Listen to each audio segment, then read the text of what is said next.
Si hay algo que nos iguala, es la muerte, y nosotros lo sabemos. Por aquí no tenemos miedo de hablar sobre el gran misterio que nos emparenta. Por eso, decidimos romper con el tabú, con charlas cara a cara, con personas que tienen cosas que contar y herramientas que compartir. Hacernos cargo de nuestra propia existencia es básicamente el marco teórico para la frase: el que tenga miedo a vivir, que no nazca. Y si hablar sana, nosotros escuchamos. Mi nombre es Rosina, pero me pueden decir Josi. Bienvenidos y bienvenidas. #spoiler alert. Todos nos morimos.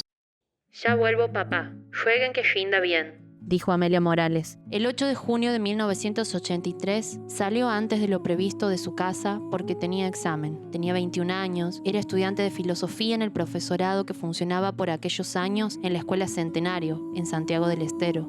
Mikey, como todos la conocían, cursaba el segundo año. Esa noche, Chela, su mamá, le dejó la comida servida para ella y su hermana en una mesita plegable color naranja. A la madrugada, se despertó y vio uno de los platos intactos. Abrió la puerta de la habitación y se dio cuenta que Mikey no había regresado. Mientras pienso en ella, leo: Mikey era hija, hermana, compañera. Estudiaba abogacía y quería formar un centro de estudiantes, pero por el contexto económico tuvo que dejar. Decidió estudiar para docente. Era buena alumna, pero no le gustaba. Encontró la filosofía. Mikey quería buscar un trabajo para ayudar a su familia. Soñaba con ver la casa terminada y tener una buena vida. Finalizando el año 1985, el caso llegó a juicio. El chofer del colectivo, Justo Florentino Ávila, conocido como Añapa, fue condenado como autor responsable por el delito de homicidio preterintencional. Por la autopsia, se pudo conocer que la fecha de muerte fue el 10 de junio de 1983. En 1986, 3 años después de la muerte de Mikey, nace Amelia, la menor. A pesar de llevar el mismo nombre, Amelia creció sin la película completa. Durante muchos años intentó reconstruir quién había sido su hermana, nombrarla. El caso de Mikey marcó en generaciones de mujeres el miedo de andar tarde o quedar última en el colectivo. Avísame cuando llegues, nos decimos al despedirnos, rogando tener la tranquilidad de escuchar un llegué bien. A 40 años de la democracia y de la muerte de Mikey, su familia retoma el eco de su voz y puede nombrarla. Hoy, con Amelia y Chela, hablamos de Mikey, Amelia Morales. Chela, ¿qué te gustaría que el mundo supiera sobre tu hija?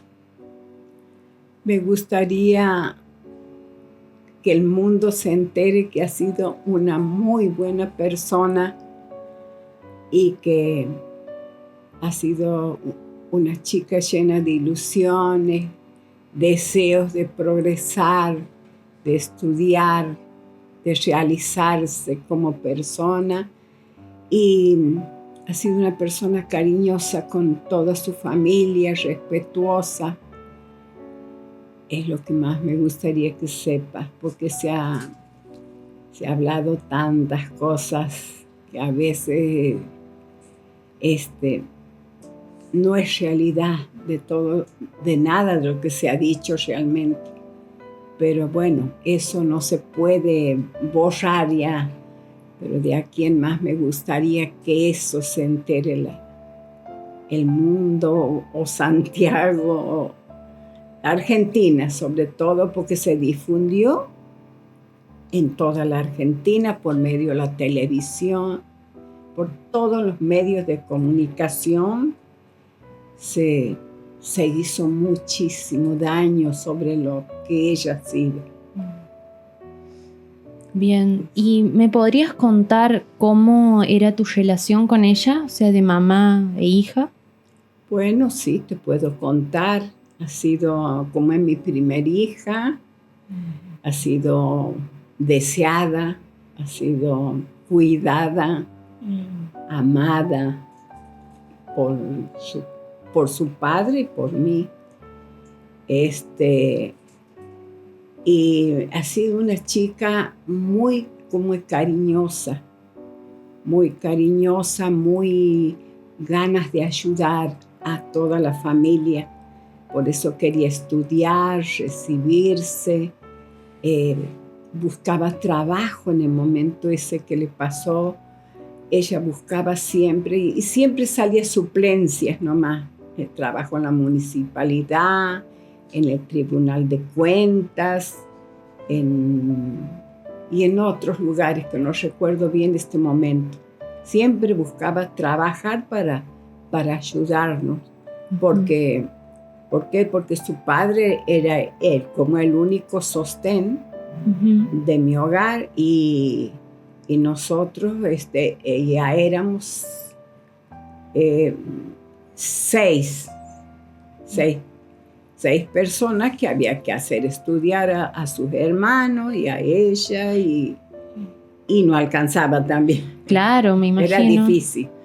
Y ella eso lo afligía. Entonces me dice, no, yo voy a tratar de buscar trabajo, mamá, porque hasta tuvo que abandonar la carrera de abogacía, porque iba a la universidad como católica, ajá. que en esa época también se pagaba. Sí, siempre ha sido privada, claro. No podíamos, llegó hasta segundo año, ajá, y tuvo que dejar, porque no nos alcanzaba. Y ahí es cuando ella decide estudiar filosofía. A la noche, porque en el profesorado. Era de noche y ella quería tener sus horas libres para buscar trabajo. Bien. Entró ahí y le gustaba la carrera de filosofía y letras. Y así entró. Y ha sido buena alumna, y ya estaba en segundo año, excelentes notas. Y ese día que le sucede, ella rendió una materia. Claro, ella salió de casa diciéndome, mamá, rezá porque hoy rindo una materia. Y así la vi, así la recuerdo, que desde el portoncito de casa me gritaba y me levantaba las manos, chao mamá, seguí rezando. Sí, ha sido muy... Para que le vaya bien. Sí, para que me vaya bien, decía, y a su padre también le decía eso, porque estábamos ahí juntos, y ha sido ese recuerdo que hasta ahora está en mí. Ha sido una hija cariñosa, respetuosa, compañera. Y siempre con esta iniciativa de ayudarlos a ustedes como familia. Ayudar, ¿no? Y le gustaba tener, soñaba con tener a su casa terminada, porque nosotros no la habíamos podido terminar a la casa, y ella todo ese deseo tenía de poder hacerlo. Hasta, mira, ayudaba, cargaba las carretillas con arena y le traía al padre, porque cuando salía del trabajo venía y se ponía a trabajar él, como mi esposo. Entonces ella también. ¿Lo ayudaba? Ella era así, no le importaba, agarraba los palos y tenía que... Ella era la mayor, ¿verdad? La mayor. La mayor. Sí, así ha sido mi hija. Tengo recuerdos hermosos de ella. Eso te iba a preguntar, con respecto a los recuerdos. ¿Y crees que hay algo a lo que vos puedes recurrir hoy en día que te haga sentir cerca de ella? No sé, una canción. Una canción, porque a ella le gustaba la canción Naranja en Flor. Le encantaba. Buen tema. Buena elección. Me encantaba. Y eso, cada vez que escucho esa canción, sí, me lleva a ella. Hermoso recuerdo, entonces. Sí, hermosos recuerdos tengo de mi hija. Me acuerdo perfectamente su rostro. Hermosa ella. Como todas ustedes que algo de eso hemos podido hablar también. Sí, era linda mi hija, era linda. Ame, una pregunta. Aunque no la has conocido físicamente a tu hermana, ¿cómo has ido construyendo vos la idea sobre ella? Sobre cómo era ella. Bien. ¿Qué pasa? Durante muchos años sí sabía que tenía una hermana que no estaba, y a veces podía conversar un poco con mi mamá, pero muy poco, porque cuando quería indagar un poco de ella, yo notaba que mi mamá la ponía mal. Se ponía triste y bueno, no era mi intención generar eso en ella.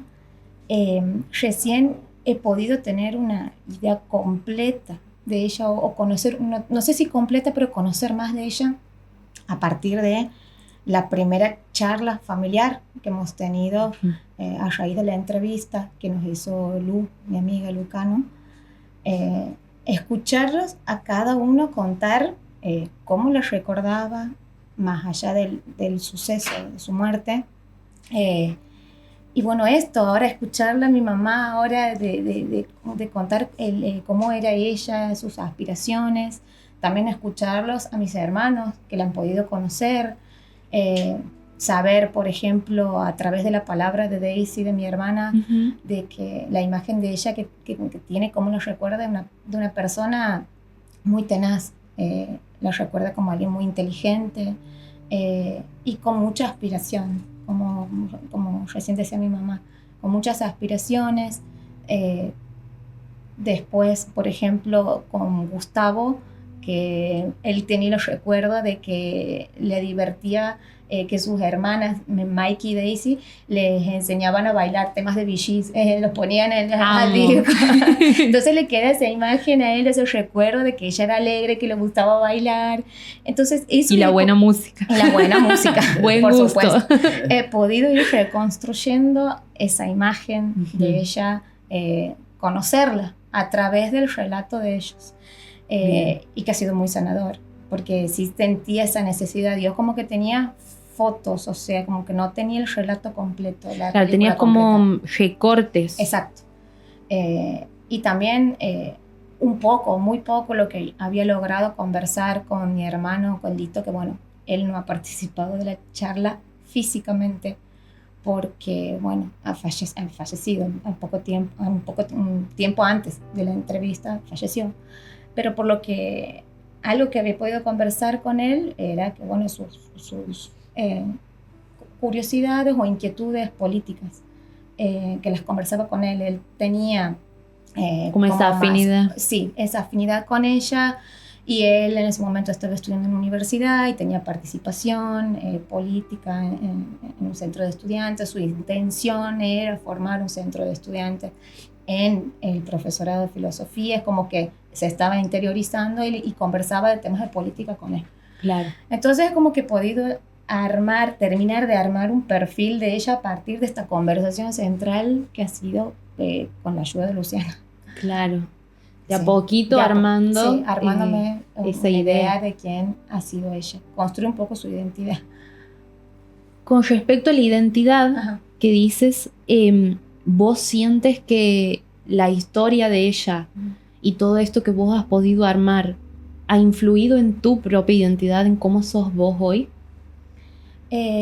Mira, no, porque como te digo, la idea completa o el conocer de manera completa ha sucedido cuando yo tenía 37 años.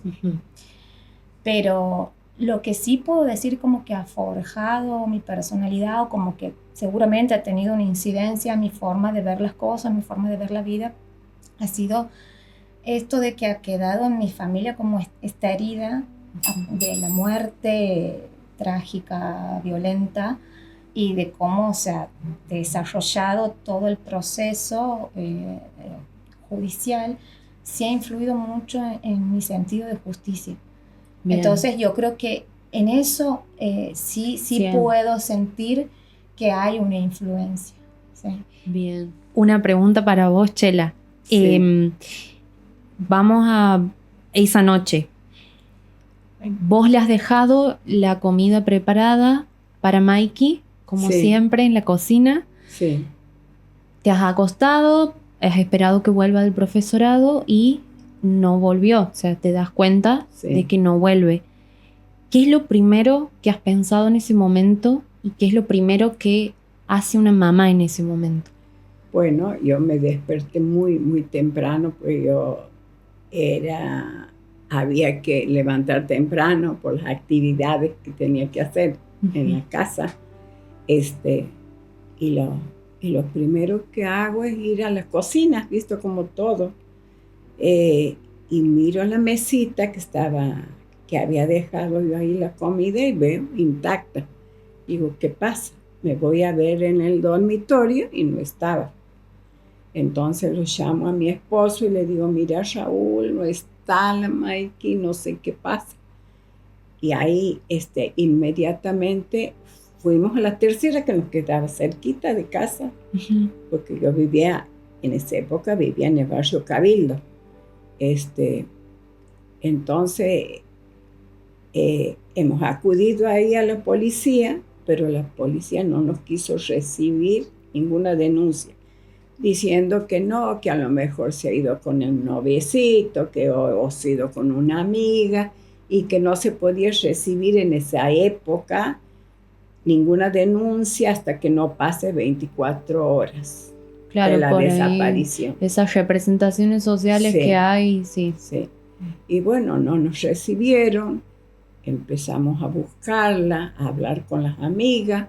Las amigas nos dijeron, sí, nosotros la hemos visto cómo ascender como al colectivo. Ajá.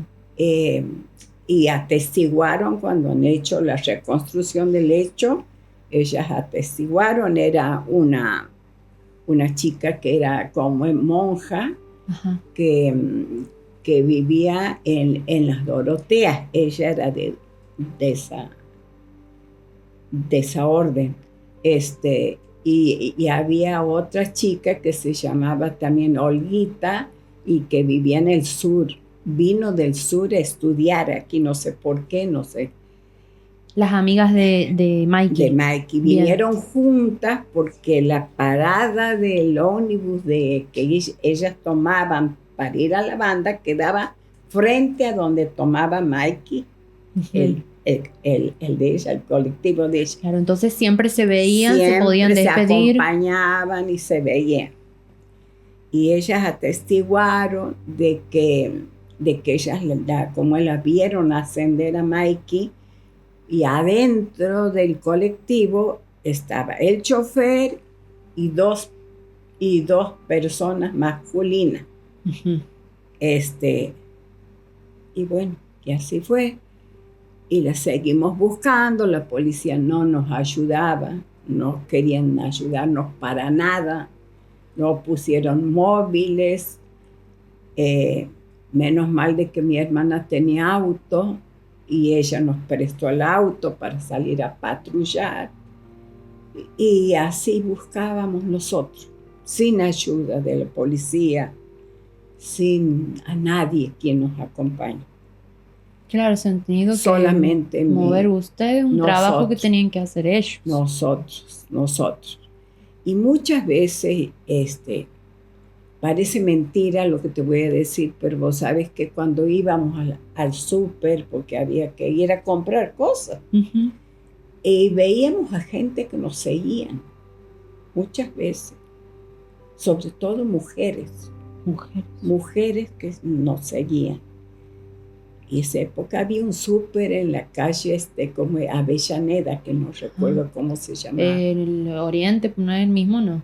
No, en esa época, hace 40 años. Claro, atrás, sí, mamá. Hace bastante ya. No existía ni el hotel. Claro. No existía todavía. Ahí había un súper, nos íbamos y ahí veíamos a las chicas jóvenes que andaban detrás nuestro todo el tiempo. Y yo le dije a mi esposo, nos siguen. Y vos sabes, esto me olvidé de contarte, de que unos días antes que ella falleció, sí, no quería que yo salga sola. Mamá, ¿a dónde vas a ir? Voy con vos. Y ella normalmente no... No era así. Con ese miedo. Y siempre me agarraba de la mano fuertemente cuando salíamos juntas. No sé por qué, nunca me lo dijo. Pero a vos te has quedado como pensando en que eso. Es que ella tenía temor de algo, pero nunca me habló de qué. Después me enteró con el tiempo que ella había estado formando un centro de estudiantes junto con otras personas, con un como el profesor, que no recuerdo el apellido, que él sacó una nota después que ella falleció, sacó una nota como denunciando dando a entender de que por qué la habían muerto. No me acuerdo, era un apellido alemán sí, el profesor. No me acuerdo, yo también Se ve que con él trabajaban para formar el centro de estudiantes. Claro. Sí. Y bueno. Era un profesor de antropología. Sí. Antropología. Me acuerdo porque era como una entrevista, una solicitada en el diario, algo así, donde él, bueno, hacía hincapié un poco en cómo había sido el transcurso de esa tarde en el profesorado. De hecho, con él había rendido antropología y él contaba cómo había sido su examen, que había sido un buen examen, con buenas notas. Y bueno, cuestionando un poco la investigación. Recuerdo al haber leído esos recortes de notas que tenía mi hermano. Interesante para leerlo después también. Sí. Por ahí lo podemos charlar. Sí. Algo en lo que me gustaría enfocarme es en cómo crees vos que toda esta situación ha afectado a la familia. Muchísimo, nos destrozó. A todos nos destrozó. Aparte de sufrir la muerte de ella, sentir que de las cosas que se decían de mi hija, que a donde ibas siempre escuchabas algo, pero no bueno, todo era malo. ¿Por qué? Porque publicaban eso. Y vos ves que hoy en día también sucede eso. Sigue pasando. Vemos en la televisión o leemos y repetimos lo mismo. Que muchas veces no es cierto todo lo que se dice. Así que hemos sufrido enormemente. Mis hijos dejaron la universidad porque también cansados me dicen, no puedo aguantar yo porque voy a la universidad y escucho hablar mal de mi hermana y tengo ganas de agarrarme a las trompadas, me decía mi hijo. Y mi hija también se ponía mal. Entonces dejaron los estudios. Y nos afectó muchísimo moralmente. Moralmente nos hicieron pedazos. Y hasta sentíamos de que la gente se apartaba de nosotros, sinceramente.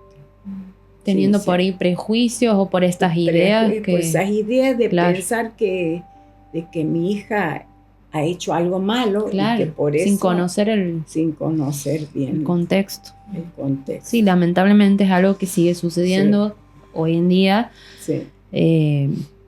Ojalá algún día podamos avanzar en ese sentido como sociedad, sobre todo en los medios de comunicación y demás, ¿no? La construcción de las imágenes de la víctima, que se pone un foco en eso. Totalmente. Porque también se cuestiona si era buena o mala persona y a partir de ahí juzgar si es buena o mala víctima. Exactamente. Y como si algo de eso justificara la muerte de una persona.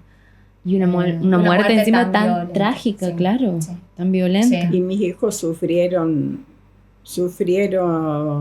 sobre todo mi hijo varón estaba muy dolido porque él era muy, muy amigo de un chico, vecino. Y a partir de la muerte de ella es como que él se alejó completamente de él. Y él me decía, mira, hasta eso tenemos que tolerar que la gente nos rechace, mamá.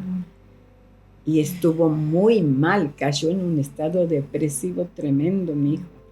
No quería salir de la habitación, no quería hablar con nadie. Muy, muy resentido, muy dolido por la muerte de su hermana. ¿En la familia podían hablar abiertamente de esto que había sucedido? No tocábamos casi el tema, estábamos tan mal, hija, que no tocábamos el tema.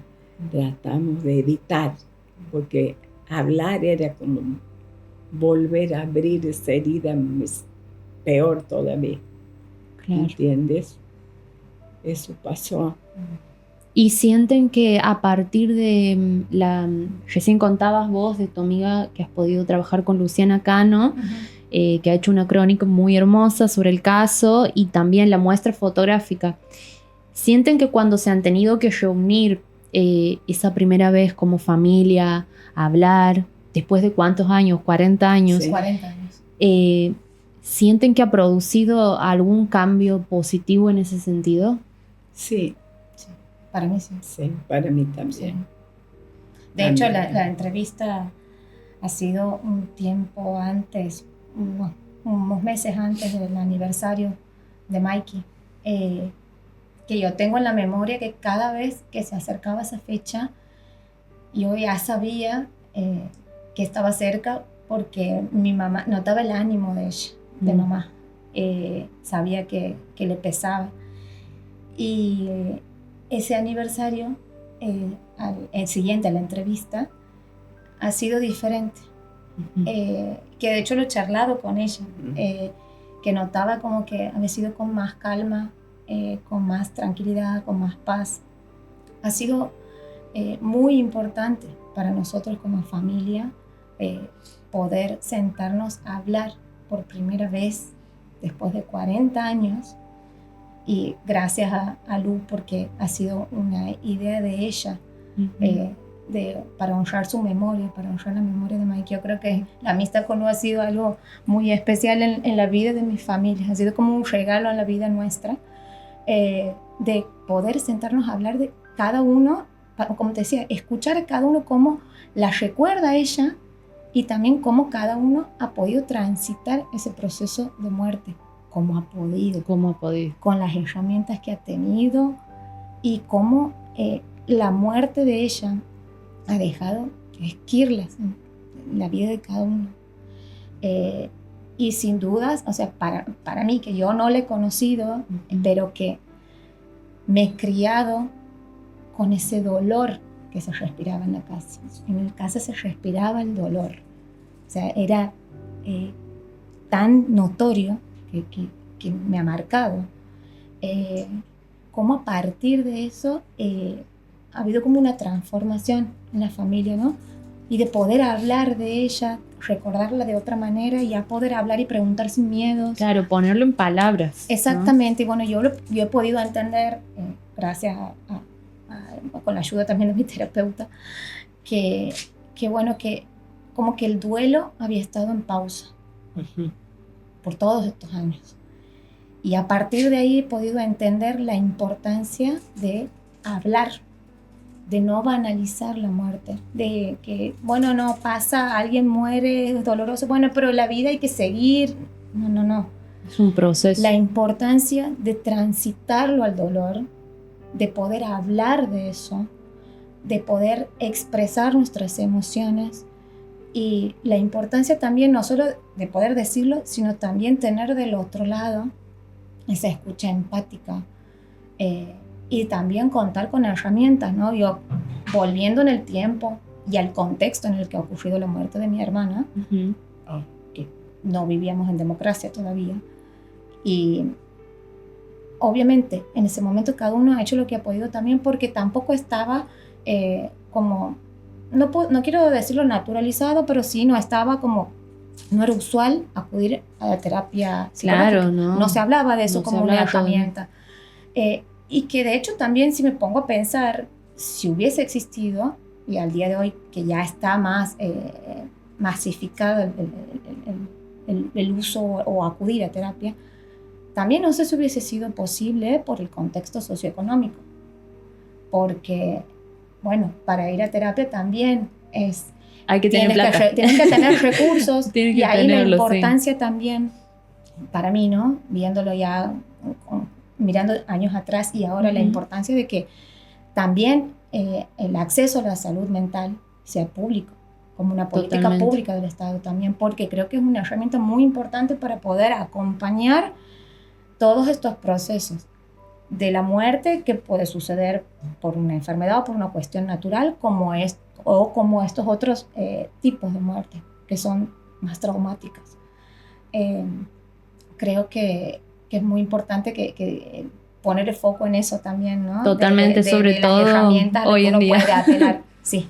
Hay que reivindicar reivindicar eso, ¿no? La necesidad, ¿no? Como un derecho humano fundamental y también como una política pública del Totalmente. Estado. Sí. Totalmente de acuerdo. Sí. Te quería preguntar, Chela, en estos 40 años, hablando de esto que dice Ame, de las herramientas, los recursos que ha utilizado ella en su caso, ha podido asistir a terapia. En tu caso, ¿vos en dónde has encontrado alivio o calma? Bueno, yo en ese momento de la muerte de ella, no he tenido recursos psicológicos, nada. Y bueno, me ha aferrado a Dios. La verdad que es eso. Me ha aferrado muchísimo a Dios. Y yo he sido invitada para un seminario que en esa época estaba la renovación como carismática, que ahora no está en Santiago más. Y habíamos ido para la misa porque mi hija cumplía a los días.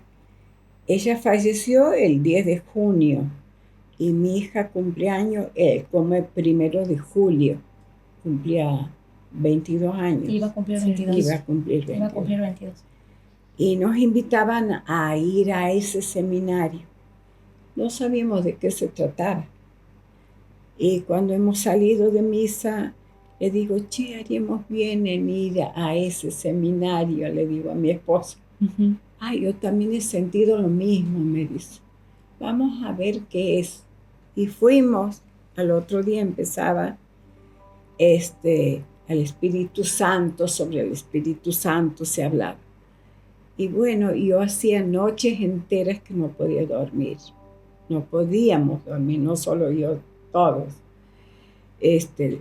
Yo estaba aterrada, mejor dicho, me acostaba y llevaba lo que encontraba.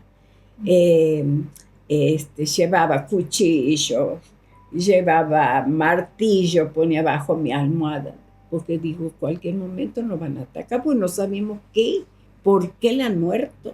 Claro. Y yo, era un miedo que tenía que pase algo a mis otros hijos también y a nosotros. Sí. Porque no sabíamos, estamos tan desconcertados con todo esto, no sabes. Es espantoso pasar esos momentos terribles en la vida de uno, así sin saber por qué, cuál ha sido la causa para lo que han llegado con ella.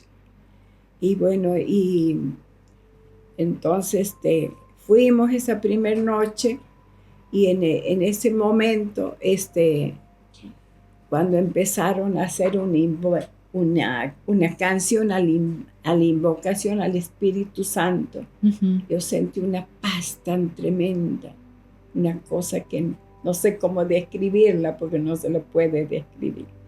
Hermosa, una sensación de paz, de alivio, de haber podido entregarla a mi hija. Realmente la he entregado a Dios en ese momento. Claro, después de tanto sufrimiento, noches sin dormir, con tanto terror, no tener vida, has encontrado ahí poder, no podíamos comer. Yo había adelgazado un montón en pocos días, porque no eran muchos los días, pero había adelgazado todo, pues no podía comer. Era una angustia permanente en casa, un silencio, porque nadie hablaba. Era muy feo. Y en ese momento sentí esa paz. Ha sido la primera noche que hemos podido dormir. Y así he seguido y me he entregado más a Dios cada vez más, pidiéndole a Dios que me ayude a salir adelante a mí y a mi familia. Porque no teníamos otros recursos, solo a Él.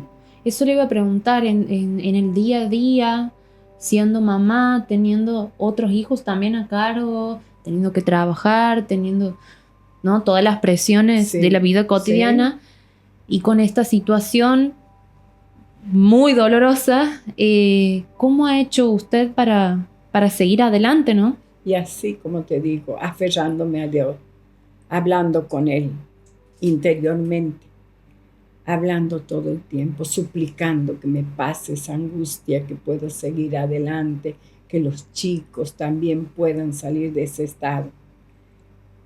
Porque mi hijo varón, que Lito, que ha fallecido, cayó en ese estado depresivo tremendo, y verlo a mi hijo así aumentaba mucho más mi angustia. Tan es así que no podía salir a la calle, hija, porque lloraba, no me importaba. ¿Ve? Yo cada vez que veía una chica de pelo largo, enrulado como ella tenía, yo me iba detrás de esa chica hasta verle la cara, porque me parecía que era ella. Hasta esa locura se sentía. Y al verlo a mi hijo tan angustiado, yo que era una mujer tímida, porque he sido tímida,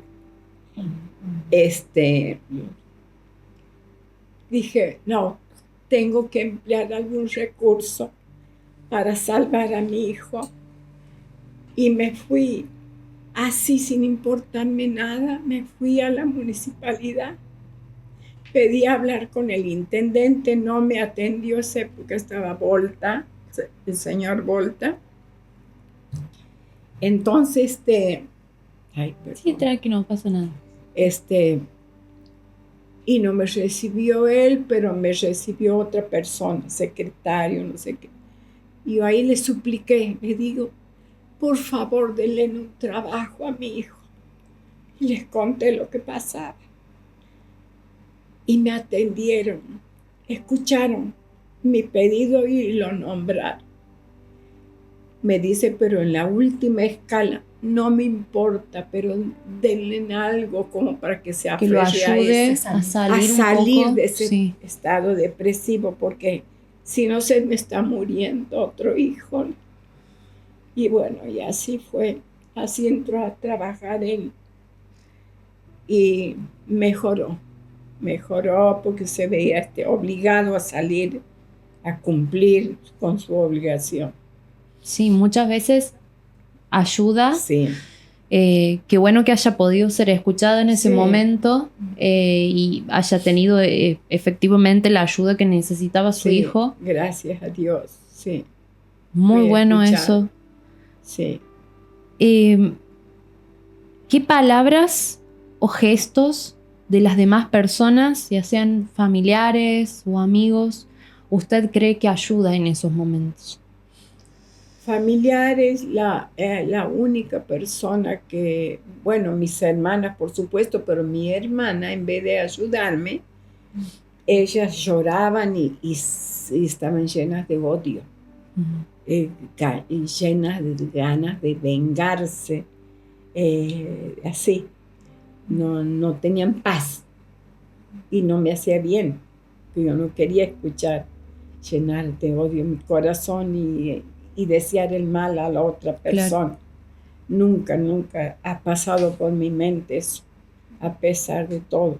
Y al día de hoy, ¿ha encontrado, por ejemplo, en esto que contábamos recién de la muestra fotográfica, cómo se ha sentido usted ahí? No, ahí me he sentido bien. He llorado, así como ahora, que sí, soy humana. Y obvio, pero está perfecto, no pasa nada. Mi alma, me he sentido bien, hablar, he hecho bien, ha sido renacer en mí, ha sido así.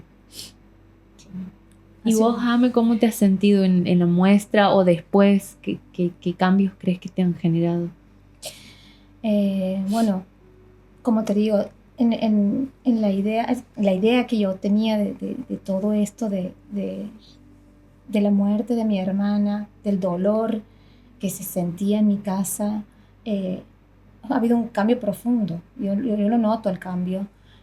Como te decía hace un momento, de poder hablar, recordarla, y homenajearla también de alguna manera, ¿no? Su nombre, su memoria.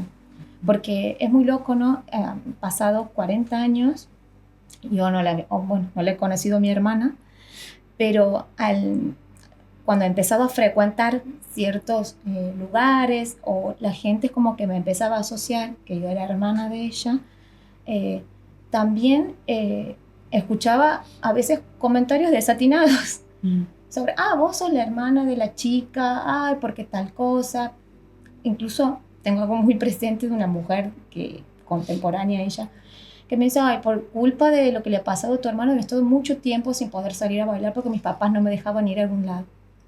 Entonces yo he quedado como descolocada, me sentía sin herramientas para responder a eso, ¿no? Claro, y no me te sientes acompañada. Claro, tampoco. ¿no? Y me llevaba también a esto, de que a lo que sentía en mi casa, lo que cada uno, cómo lo había podido procesar, y el dolor, o sea, cómo había trascendido en el tiempo esto de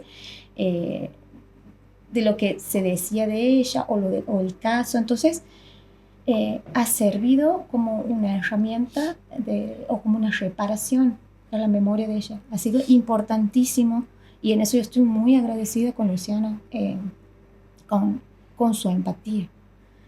Además de ser una excelente artista, Lo es. talentosa, talentosísima, ha sido una idea tan buena la que me ha propuesto, porque ha surgido, ella no conocía el caso de mi hermana, o sea, no sabía que yo era la hermana. Claro. Un día en una charla me pongo a hablar de esto y me dice, ay, amiga, qué loco, porque yo me he criado escuchando por el relato de tías del caso, del caso del colectivo, de la chica del colectivo, claro. Y cómo había influenciado también en sus tías el tema del miedo a quedarse sola en el colectivo, cómo se había creado todo este imaginario, ¿no? Sí. Alrededor del caso.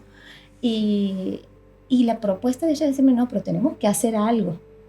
Pero digo, bueno, ¿pero qué? O sea, porque yo la verdad que no se me ocurría.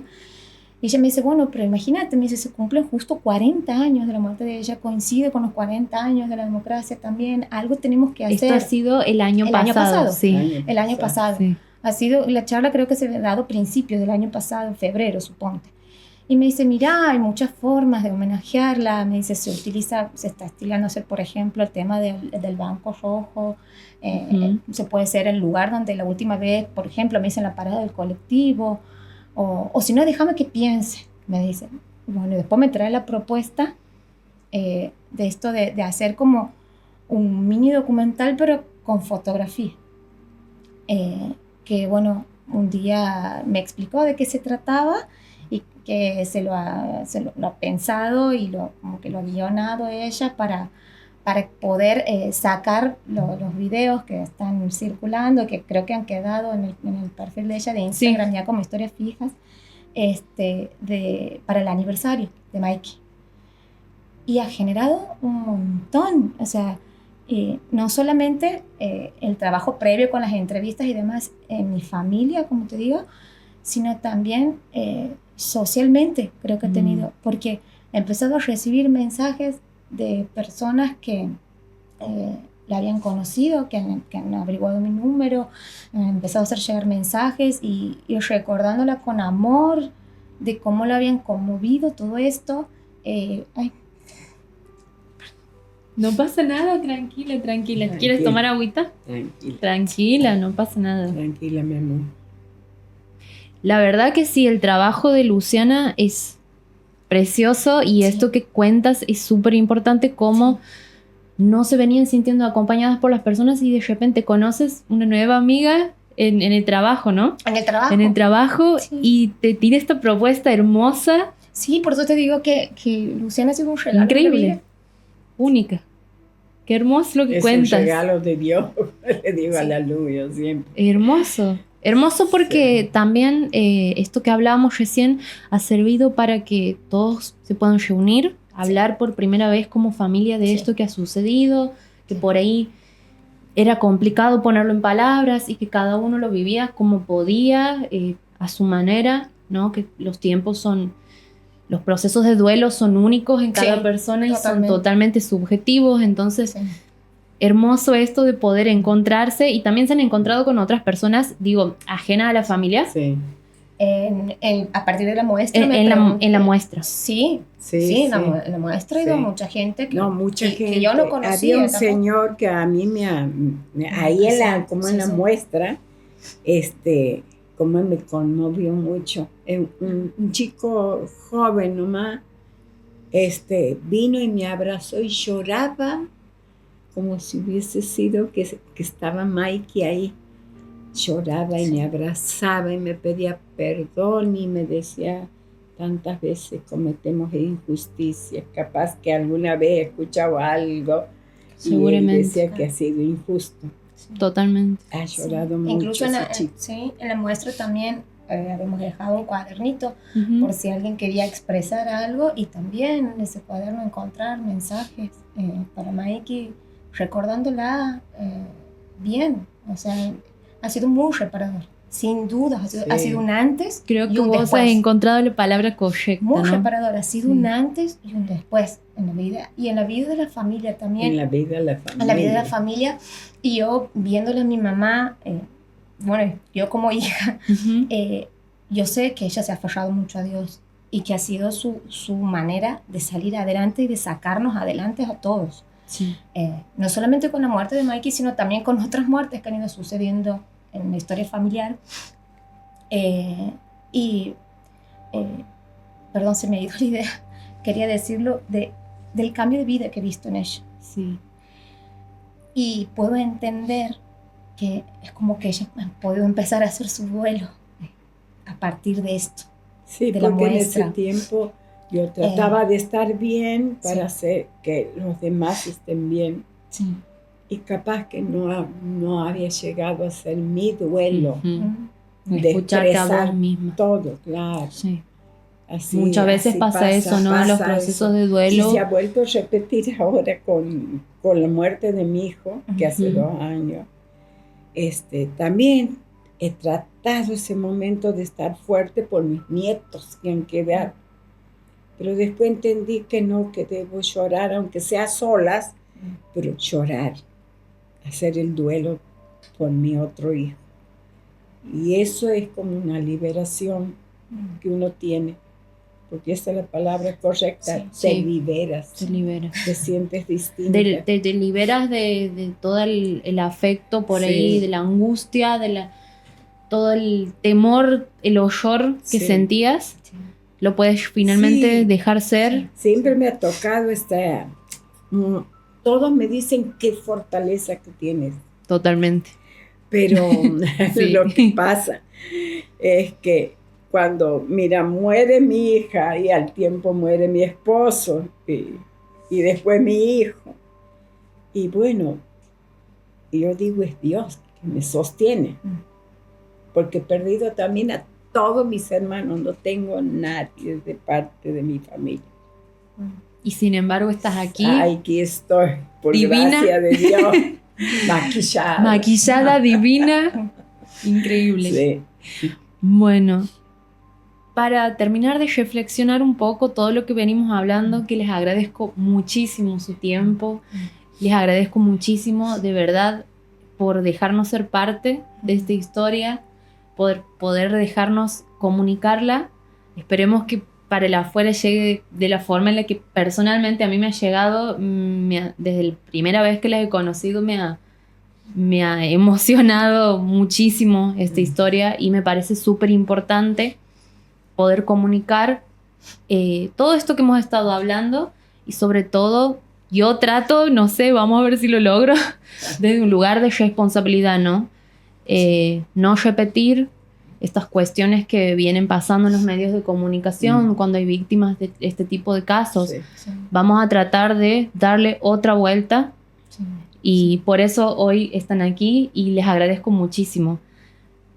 Chela, si pudieras dar un mensaje a mamás como vos o a cualquier persona que haya perdido un ser querido, ¿qué le dirías? Yo le diría que confíen en Dios, que la fe, a lo mejor no a mi religión, porque a lo mejor no son católicas, apostólicas, romana, como dicen. Pero pueden tener El credo que tienen. el credo que quieran y que se aferren a eso. Eso nos ayuda mucho. Y que si pueden, vayan a un psicólogo. Reconozco que a mis hijos les ha hecho bien. Sí, A mis hijos les ha hecho bien. A mis nietos que ahora han perdido su padre y su madre, que no tienen tampoco, y que han quedado jóvenes. Y ellos han recurrido a los terapeutas y está bien. Yo en esa época no tenía esas herramientas, pero Sí. me aferré a Dios. que también es totalmente válido. que Es también totalmente es válido. válido y Dios me ha ayudado y me ayuda hasta ahora a seguir adelante, a ver la vida con alegría y ayudar a mis hijos a también a tener una linda vida, a mis nietos, hacerles ver que la vida es hermosa, a pesar de todo lo que a veces uno pasa, pero eso pasa a todo el mundo, nadie está exento de pasar por momentos tristes en la vida. Y hay que seguir adelante con alegría, con fe, con fuerza, impulsar a todos los nuestros, nuestra familia, para que también estén bien y sean felices. Ese es el mensaje que dejo. Bueno, Y muchas darte gracias. gracias a todos ustedes por todo lo que nos ofrecen hoy, que es hermoso. Nunca pensé, Gracias. un milagro de Dios, nunca pensé pasar esto, pero es hermoso. Gracias por encontrar a todos ustedes que son una gente maravillosa.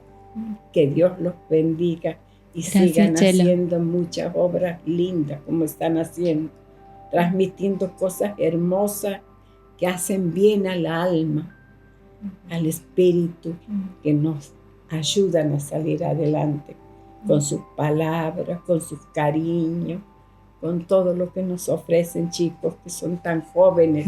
Los felicito. Gracias, Que muchas sigan gracias, Chela. adelante, que sigan adelante.